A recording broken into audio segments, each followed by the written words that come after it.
Hi, this is Bill, and you're on Finest Travel Beat with Angela and Bill.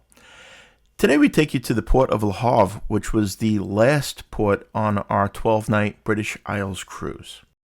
We did an excursion to Paris, which we will tell you whether it was worth it or a waste of time as we go through the video. We'll also give you some information and some other possibilities for your port in Le Havre, France. So sit back, relax, and we hope you find this video enjoyable and mostly helpful.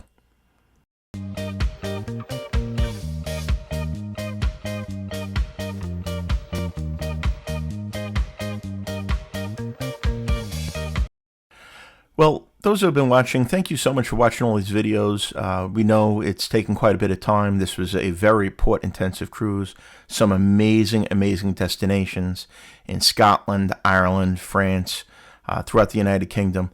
An amazing, amazing cruise where we just experienced so much.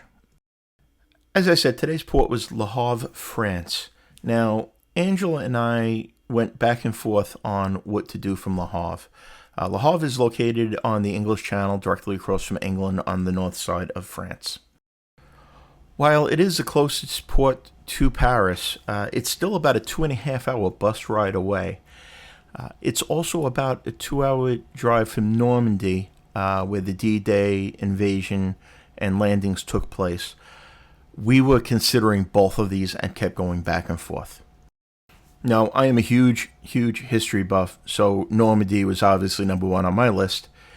For Angela, going to Paris and getting a baguette and just seeing Paris was obviously, top of the list for her. And as we go through the video, we'll tell you the saga of the baguette.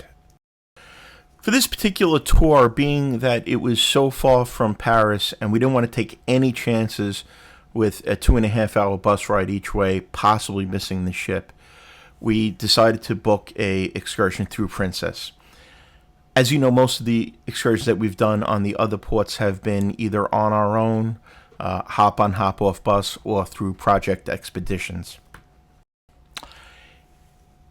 In addition to Paris and the Normandy D-Day beaches, there are things to do around the Le Havre port. The port area itself here is very industrial, like most of the European ports are. You would have to take some sort of a bus or a shuttle into town, possibly a taxi, through the industrial areas. They're not like the ports are in the United States where you can or in the Caribbean, shall I say, we can just kind of get off the ship and walk into the tourist area. Some things to do that are a little bit closer would be the towns of Havre and Deville, and then also the island of Mount Saint Michel. Those I am not going to really discuss in this video. I'm just going to tell you kind of what we did, but just I want you to know that they're out there. That way, if you want to explore those, other vloggers have done those. Paro DJ in particular, they did Havre. They have a video on their channel. Their stuff is excellent as well. You might want to check that out. We're going to take you through a little bit of the trip there, show you some footage of the French countryside, and then also of the port area getting there.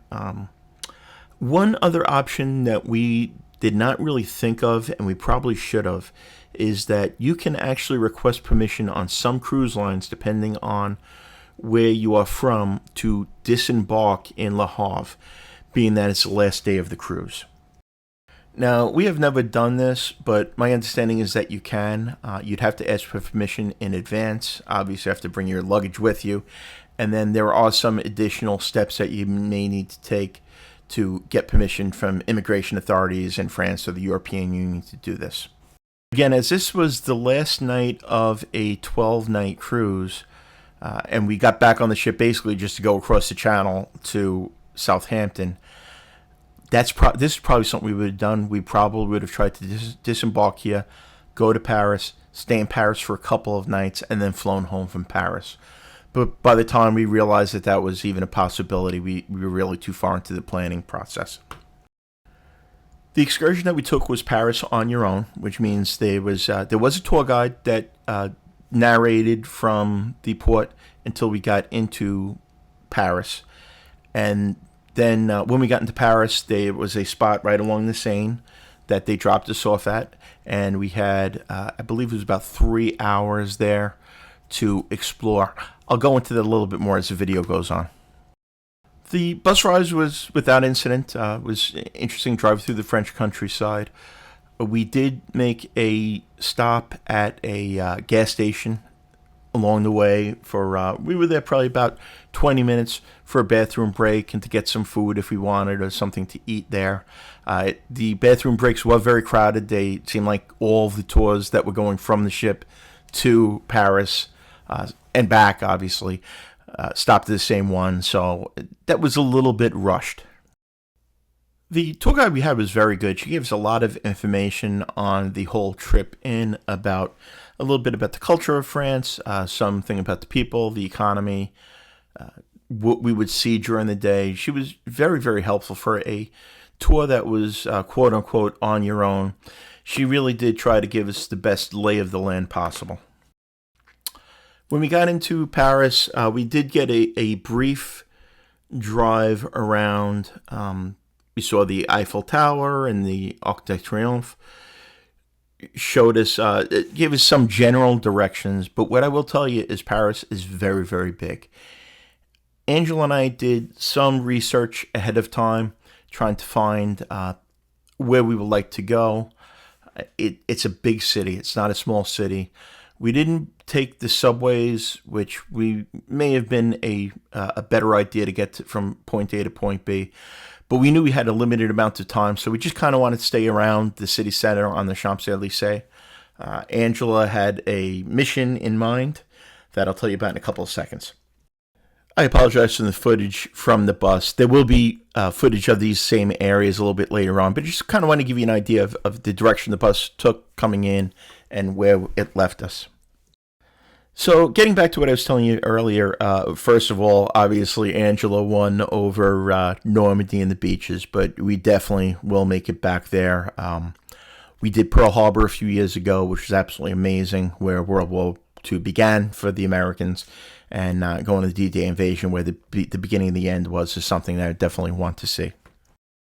So we had a couple of little missions when we went into Paris. First of all was to get Angela a bottle of French perfume. As you know, Angela is a shopaholic to a degree. She loves her shopping. Her email even says so. And to be on the Champs-Elysees, do a little bit of window shopping, and then to get a bottle of perfume actually from France was something that Angela was looking forward to doing. The other mission was to get French baguette and some French pastries. That did not go exactly as planned, but as we go through the video, we'll explain that a little bit more to you. Now, again, as I said earlier in the video, we can't see all of France in a few hours, or all of Paris in a few hours, shall I say. We did not even see Versailles. We did not see the Louvre. We did not see see Notre Dame at all places, and there's dozens of others that we missed. We did, however, see the Arc de Triomphe, which was absolutely amazing. Have a little bit closer footage of this later on and show you and talk to you a little bit about it. And we saw the Eiffel Tower. We fully expected to have very limited time in Paris, so we weren't necessarily disappointed. But again, we'll talk to you a little bit at the end of the video about whether we think it's right for you or not. The bus continued around the Arc de Triomphe down the Champs-Elysees. This you'll see a little bit more later in the video. The bus left us off right near the Seine, a few blocks away from the Eiffel Tower, or a few blocks, quite a distance from the Eiffel Tower, actually. Here you can see the Winston Churchill Monument. This is right near the Petit Palais. That is an art museum, and it's right across from the National Galleries of the Grand Palais that you can see here. Now, if you've been watching our series and you saw our videos on London, actually there's another London video coming up shortly, you know that one thing we've learned is that the maps make cities look very small when they're not. Blocks, if you used to kind of New York City blocks where things are kind of, to go from 14th Street to 23rd Street, it's really not that far. It's 9 blocks. And when you're traveling in Europe, Particularly in Paris and in London, things really are a lot further apart than they may appear on the map. So bear that in mind. Now, here we are on the Champs-Elysees. This is probably one of the most famous shopping blocks in the world, certainly most famous one in Paris. When you're on here, think kind of Fifth Avenue in Manhattan or Rodeo Drive in Beverly Hills, only much larger and much more diverse as far as the types of establishments. The first stop was to get Angela her perfume. She went into Guerlain shop, spent probably a little bit more on perfume than I would have liked, but the perfume was really, really nice. It was very special. They engraved the bottle for you. You can see them doing that right there. And as you can see from the smile on Angela's face, it was something very special, something that she treated herself to, or I treated it to. And it just, moments like that, it's not so much even about the perfume. It's about creating the memory and just kind of sometimes being pampered a little bit and doing something a little bit more special. And you can see here, there's Les McDonald's like there is everywhere. Probably would have been better off trying to get our baguette or French pastries in here because that ended up being a bit of a mission for us. And interestingly enough, if you look on that sign, you can see they do have macarons at the McDonald's. I wonder if they're McMacarons. Next stop was a Pandora store. If you've been following my travels, you know Angela gets a Pandora charm from every city we go to or every port. It's part of a deal we have. I buy her a Pandora charm, and she buys me a pin from a Hard Rock Cafe, which somehow I think I'm losing that proposition. But again, it's just something kind of neat. She's got a couple of bracelets, really, really nice. She'll wear them on special occasions and just go through them and just remember all the great places we've been. So now we are at the end of the Champs-Elysees and going underneath the Arc de Triomphe. There is a traffic circle that goes all around the Arc de Triomphe. There are no lights there. The only way to get over into that center island is to use this underpass walkway. This was very busy. This will take you from all sides of it, from the middle and then also to the surrounding blocks. Pretty interesting, nice underpass, beautiful, no graffiti or anything like that, just very well maintained. And you can see here now we are on the center island by the Arc de Triomphe, which was much larger and much more ornate than I had ever expected. Now, we did not have tickets. We did not go up into the Arc at all. We also did not get tickets for the Eiffel Tower. Again, we were there only for a few hours and didn't want to risk wasting all of our time in any one spot. So we just kind of got a little thumbnail sketch of it. If you're a history buff like myself, the images of World War II and the Arc de Triomphe and the Champs-Elysees is really iconic, and it was just very, for me, I really reflected on all of those images while I was there and looking out. Now we're back across the street. We're crossing the Champs-Elysees. It was very crowded there. Again, I felt very safe, but definitely pay attention to your wallet. Pickpockets are all over the place in Europe. I got pickpocketed in Rome last year. There's a video I'm going to do on that, but again, just kind of be aware of your surroundings and keep your wallets zipped up. Don't keep all your stuff in one spot. If you want to subscribe to the channel, I'm going to do a full video on ways to keep yourself safe and your property safe when you're traveling.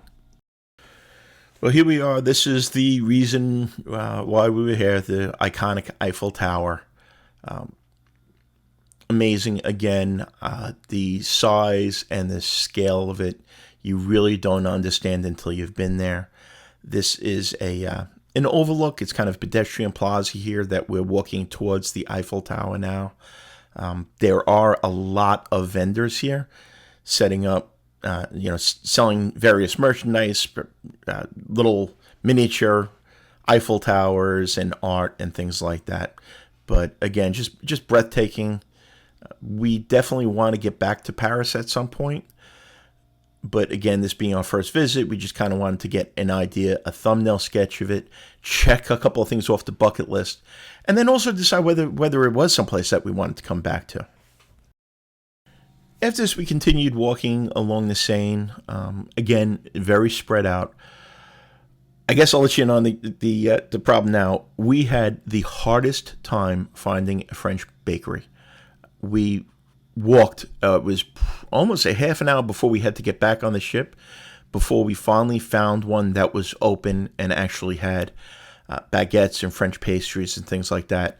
I guess it was largely because we were in a tourist district. We actually ended up having pizza for lunch because we really had a hard time on the Champs-Elysees finding anything. We walked some of the side streets, and we finally found one that was a couple of blocks off the Champs-Elysees, and you can see here it was definitely worth the wait.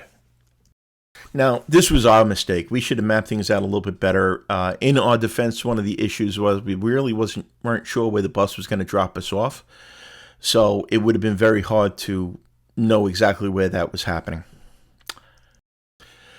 We met the bus back in plenty of time. We made sure we got there about 15 minutes before the bus was leaving, used the bathrooms, things like that, and we started our trip back to LeHarve. Okay, we're coming up on the moment you've all been waiting for, whether we would do this excursion again and whether we would recommend it to anybody. Before we do, I'd just like to ask you if you've gotten any value out of this video, if you've gotten some good information, please hit that like button. Let us know if you've done this excursion or if you spent time in Paris and what your experiences were. And also, if you want to see more videos like this in either this series or Europe, cruise ships, all-inclusive destinations, travel tips, information, hit that subscribe button. This way, you'll be notified when other videos we do come up. Okay, let's talk about us. Would we do this excursion again? For us, absolutely not. It was a one and done. We knew it was going to be a very, very short time in Paris.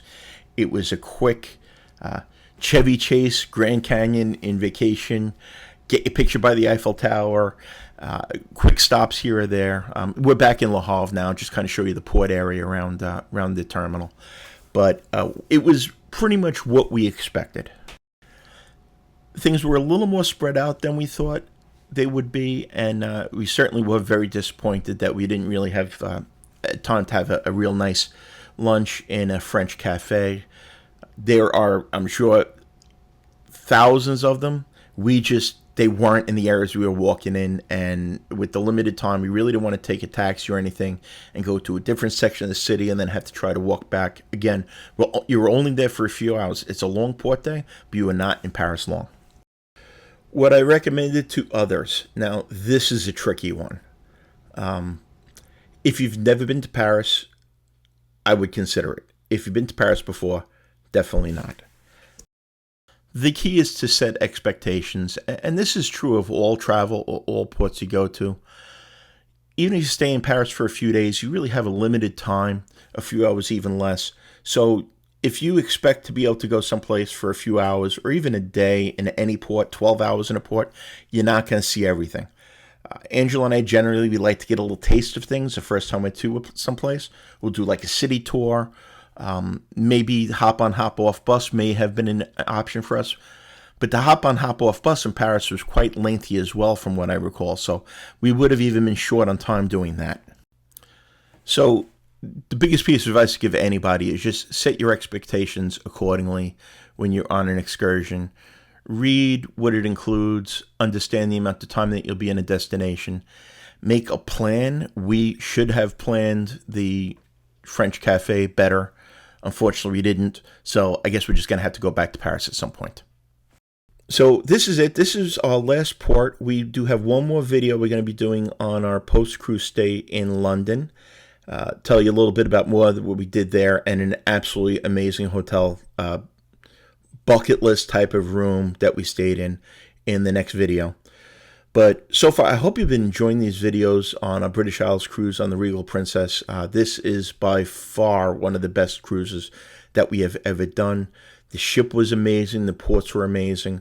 We had experiences that we will take with us for the rest of our lives.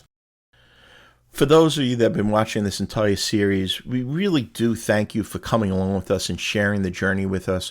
We hope you've gotten good information. We hope we've helped you plan your future travels. And on behalf of Angela, we'll see you on our next adventure. Bye-bye, everybody.